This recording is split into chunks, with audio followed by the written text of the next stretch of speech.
So readiness, what are concerns? Typically, the longer your gap, you're worried about if you're ready, is your family ready? How quickly can you ramp up? I'll just be super quick here and give you one example. We have candidates that are ready to get back in. They're rock star candidates. We interview them. They're awesome. We find a job opportunity. We go, wow, that person would be great. We call them up. Hey, so-and-so employer wants to talk to you. And they say, oh, awesome. That's great. We say, are you available tomorrow? And all of a sudden, I have a volunteer thing I need to do, or I need to do this, or I can't make it tomorrow. Can I make it? If you're ready, you have to have that itch and you have to be willing to sacrifice.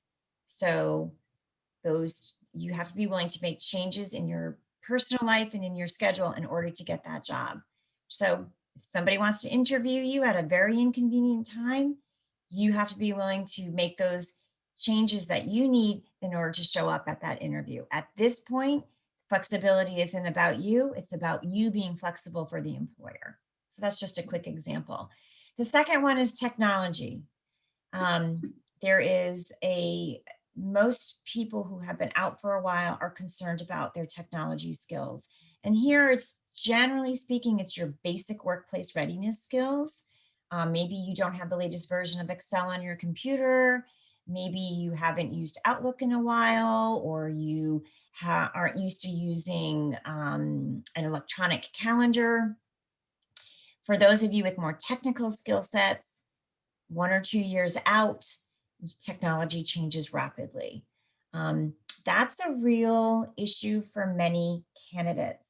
And we will talk about this a little bit more towards the end. But the bottom line is you cannot go into an interview these days and say, well, I'm a little bit rusty, but I'm a quick learner. It doesn't work. You need to show proficiency. We'll talk a little bit more about this at the end, but there are inexpensive, from free to more expensive, where you are held accountable by showing up in a classroom with a teacher, but there are technology trainings and technology skills out there. Go to our website under the Job Seekers tab. We have a whole section on readiness resources with links to free trainings and inexpensive trainings. Lack of confidence is a big one. I think people with gaps, and I find even people who have short gaps, even like a pandemic gap, it is a blow to your confidence. Confidence is huge. I would say is probably the most important thing here. And we'll talk a little bit more about that as we go through this presentation. And showing up at these 40 plus networking events on Mondays, it's going to help your confidence.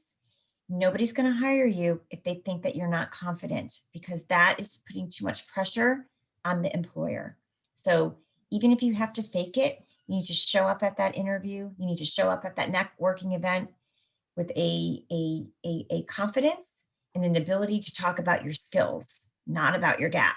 Nobody's going to hire you because of your gap. Uncertainty of career focus. So this is a huge opportunity this pandemic has brought on. Milry and I were just talking about this, about the fact that I think people have really started to rethink their priorities. The pandemic, in some ways, that was a wonderful thing. A silver lining is that it's made us think about what's important to us. And a lot of people are considering career changes. They don't want to go back doing what they did. That is great. But when you network, when you interview, if I say to somebody, you know, I'm really open to possibilities, I'm thinking about changing my career, that's not helpful as an employer. That doesn't give me any information about you. What you need to tell them is what skills you bring to the table and what it is you want to do next. You might not know exactly what you want to do next. You might be open to several different kinds of careers, but you at least have to tell me what your skills are. Absence of a professional network, which is a total misperception about reentry professionals. You do have a professional network. Your personal network is your strongest professional network. You just have to go public on your job search and show people what your skills are and let them know that you're exploring possibilities and that you're looking for your next move. What are top concerns of employers? It's almost as if the ones on the previous slide, it's flipped. They are worried about your technology gap. I would say that's the biggest one. They are also worried about your lack of confidence. That's another one that that is a big concern of employers. And I would say those are the two reasons why sometimes when we place reentry professionals back into the workforce, they get let go for those two reasons. They either need to be handheld, and too much, and the employer says, I just don't think this is going to work.